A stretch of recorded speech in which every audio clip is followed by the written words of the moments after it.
Aeroporti ndërkombëtar i Vlorës që po ndërtohet në zonën e Kërnisë është në një fazë të avancuar punimesh. Këtë të njëjtë, televizioni 6+1 Vlora realizoi një tjetër vëzhgim, ku ndryshe nga javët e kaluara, pati një angazhim më të madh në punë, thuajse të gjitha frontet e aeroportit ishin një kantier ndërtimi, me mjete, por edhe me fuqi punëtore.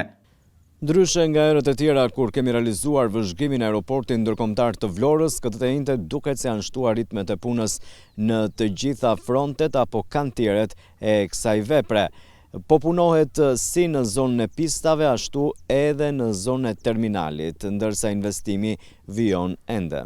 Aeroporti i Vlorës do të jetë më i madhi në Shqipëri, për nga kapaciteti dhe infrastruktura që do të ofrojë. Sipas securisë së punimeve, por edhe nga burimet zyrtare, të dhëna për televizionin 6+1 Vlora këtë të njëjtë pranë administratorëve të aeroportit, pritet që në pranver çdo gjë të jetë gati dhe të nisin fluturimet. Terminali i pasagjerëve ka marrë tashmë formën e plot, e megjithatë në brendësi të tij është duke u punuar.